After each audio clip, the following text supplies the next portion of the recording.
on va aller au Bénin avant de revenir au Togo. Dans un mois, nos voisins de l'Est auront un nouveau président. C'est extraordinaire. Dans un mois, je pense le 15 avril, nos voisins de l'Est, donc nos frères, nos cousins qui sont à l'Est là-bas, au Bénin, ils auront un nouveau président. Ils auront un nouveau président. Donc, on va fermer l'ère de Patrice Talon. Patrice Talon qui a fait 10 ans au pouvoir, qui a le mérite d'avoir mis le Bénin sur la voie de la modernisation, il faut le lui reconnaître. Il a fait un travail impeccable. Il a montré à certaines personnes qu'en 10 ans, on peut changer la trajectoire d'un pays. C'est vrai qu'il a fait des choses aussi qui sont moins bonnes, mais dans l'ensemble, il a fait un travail impeccable. Mobiliser les moyens, déterminer une vision, avoir des projets, déterminer la direction à suivre. Et dans un mois, Patrice Talon va céder le palais de la Marina à un nouvel élu. Pendant ce temps, de l'autre côté, à l'ouest, donc chez nous, on aura toujours le même individu, les mêmes gestes, le même comportement, les mêmes sorties, les mêmes communiqués du Conseil des ministres, les mêmes voyages, qui ne nous apporteront absolument rien.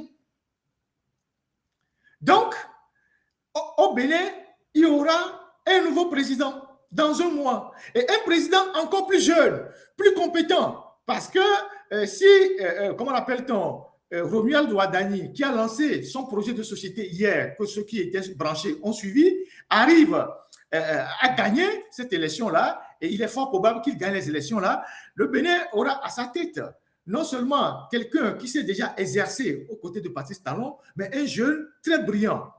Et je rappelle que Romuald Ouadani a même travaillé sur certains projets au Togo. Il a conduit l'audit, une fois l'audit à la SNPT, au nom du cabinet Deloitte. Donc, c'est quelqu'un qui connaît très bien notre pays. Il a des parents qui sont au Togo. Et donc, le Bénin va fermer la page Patrice Talon, et c'est le plus important, et va se projeter dans l'avenir. Pendant ce temps, nous, on va continuer avec le même slogan. Papa m'a dit de ne jamais laisser le pouvoir. Le PC a un programme, il a ci, il a ça. On fait des voyages et puis on revient, on sort un peu dans une localité, les gens applaudissent et on va stagner. Alors, pour nos voisins de l'Ouest et de l'Est, moi je vous dis beaucoup de courage à vous. Nous sommes de cœur avec vous. Les gens qui sont compétents, les gens qui sont lucides, les gens qui aiment le beau, les gens qui aiment ce qui est bien fait. Nous partageons tout le travail que vous êtes en train de faire là-bas. Et Romuald l'a dit hier que pendant le règne de Patrice Talon, il y a certaines choses qui n'ont pas été bien faites, qui vont les rectifier. Je l'avais dit dans un live que rien ne nous assure que le prochain président fera la même chose sous Patrice Talon. Il a dit qu'il y a eu des erreurs. Il a eu le courage de le dire. Et si lui, il parvient au pouvoir, ces erreurs seront rectifiées. Et il a dit que sa vision, c'est d'entretenir de bons rapports avec les pays voisins. Ça veut dire qu'il comprend que les rapports actuels avec les pays voisins sont un peu toxiques et ça n'arrange pas le Bénin. Donc, il a pris un certain nombre d'engagements hier, des engagements assez intéressants, pendant que nous, on est là avec les mêmes individus et on traîne. Et on ne voit pas comment les autres pays avancent. On ne voit pas. Et moi, j'encourage les Béninois à faire tout ce qu'ils peuvent faire pour jeter la honte sur ceux qui sont incapables de l'autre côté. Faites tout ce que vous pouvez faire, les grands projets, implémentez tout, transformez votre pays pour que les voisins de l'Ouest là aient la honte. Chez nous, on les appelle les doponous, c'est-à-dire les incapables congénitaux. Transformez votre pays pour qu'ils aient honte. C'est ça, parce que ce sont les éléments de comparaison que nous avons besoin pour démontrer à celui qui est au Togo qu'il est incapable. Et vous savez que même entre eux, dans le régime, ils en parlent. Il y a des gens dans le régime, quand ils se retrouvent entre eux, ils disent « Ah, vous voyez comment le Bénin avance ?»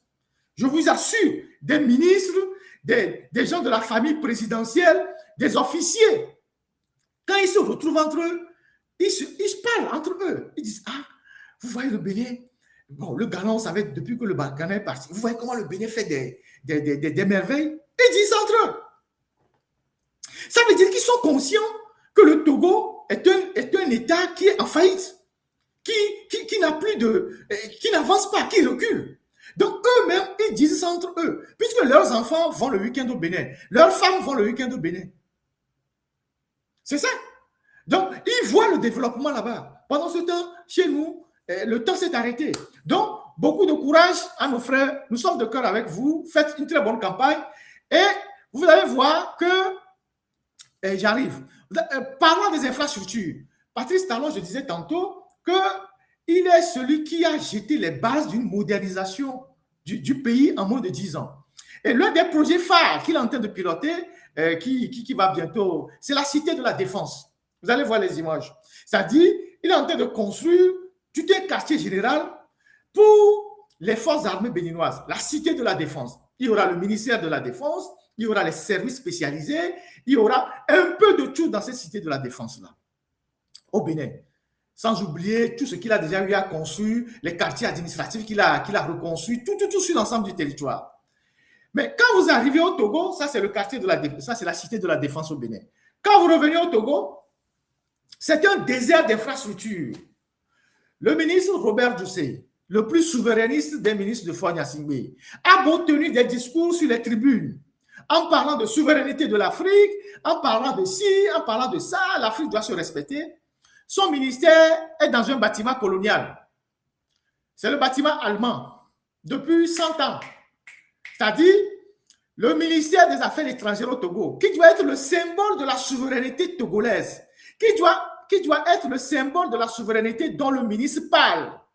Parce que si vous êtes souverain et que vous clamez tous les jours votre souveraineté, la première des choses à faire, c'est de construire un ministère de souveraineté. Donc, c'est le ministère des Affaires étrangères. Donc, le ministère des Affaires étrangères au Togo est dans un bâtiment allemand. Voilà. C'est-à-dire, le colon qui est venu en 1884 au Togo, le colon qui est venu en 1884 au Togo, donc ça fait plus de 100 ans. S'il se réveille, il va voir que le ministère des Affaires étrangères est dans le bâtiment qu'il a construit. Ça, c'est la première chose. Mais on dit tous les jours souveraineté. Oh, Faure Gnassingbé, pour adapter le discours, pour s'adapter au discours de ce ministre des Affaires étrangères, il peut débloquer 15 milliards, 10 milliards pour construire un ministère de souveraineté dans un quartier de Lomé. Ministère de souveraineté, pour que tous les diplomates, les services connaissent un cadre de travail. À partir de ce moment-là, vous pouvez insulter les gens qui sont dehors. Commis, zéro. Tous les autres pays l'ont fait, sauf nous. On n'a pas de mairie centrale. La ville de Lomé est la seule ville qui n'y a pas de mairie. C'est-à-dire, il n'y a pas un siège de la mairie centrale. On a dit, à Lomé, là, il y a une mairie centrale. Ici, c'est la mairie centrale. On a construit un grand bâtiment. C'est la mairie centrale. Zéro. Commis. Le ministère de l'investissement, on a donné ça au petit frère de Trimois. Le petit frère de Trimois, il est devenu un SDF. Lui, il parle d'investissement. C'est-à-dire, c'est le ministère de l'investissement. Celui qui parle de l'investissement, lui-même, il doit être dans ses propres locaux. Alors, la ministre de l'investissement, c'était Mme Moroupe Santos, la femme du petit frère de Faure, Patrick Bolovi. Lorsqu'elle a été limogée, lorsqu'elle était ministre, c'est leur propre villa qu'ils ont transformé en ministère au niveau de la cité OUA. C'est leur propre villa qu'ils ont loué au ministère. Quand elle a démissionné, le petit frère de Trimois est allé là-bas. On lui a dit, ah, comme il y a des problèmes, tu ne peux pas rester ici, il faut partir. Donc, le petit frère de Trimois, il a pris les affaires et puis il est parti à Togo Invest, parce que c'est là-bas qu'il était avant. Togo Invest, c'était là, il avait ses bureaux. Donc, il est parti loger le ministère à Togo Invest. Apparemment, il y a aussi des problèmes là-bas à Togo Invest. On lui dit de partir.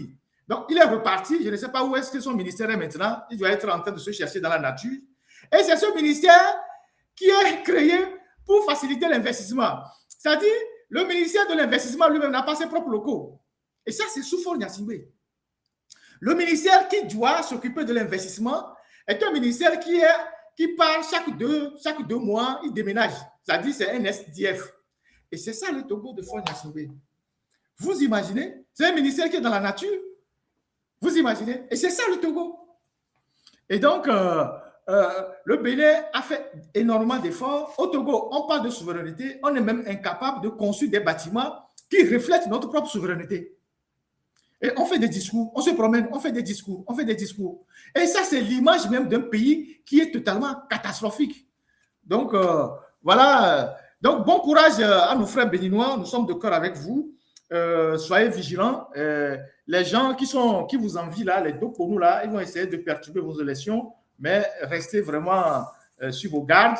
Et j'espère que Romial Wadani, qui est un jeune brillant, hein, et on le voit, les gens qui ont fait de très bonnes études, pas ceux qui ont acheté des diplômes, les gens qui ont fait de très bonnes études, qui ont travaillé dans des grands cabinets, ils savent ce que c'est qu'un pays. Ils connaissent la valeur du travail.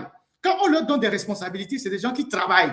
Ce n'est pas des gens qui disent, ouais, on a fait des universités aux États-Unis, on a fait des universités je ne sais pas où, et on ne parle même pas la langue où on a étudié. Vous voyez? Et donc, ce sont des gens qui sont conscients. Quand vous écoutez hier, si vous avez écouté hier Romuald, lors de ce show-là qu'il a fait pour présenter son programme, vous voyez quelqu'un qui a la maîtrise du dossier, qui parle, qui a une suite dans les idées. On sent que c'est quelqu'un qui a travaillé dans sa vie et qui a de vrais diplômes. Ce pas des gens qui sont partis aux États-Unis, qui ont étudié et qui ont eu des diplômes, mais ils ne parlent pas anglais. La question de savoir dans quelle langue ils ont étudié aux États-Unis. C'est ça le problème. Et donc, un jeune homme comme ça à la tête du Bénin, ils vont faire un bond extraordinaire dans les 5 prochaines années. Et pendant que nous, on va encore traîner avec les mêmes slogans.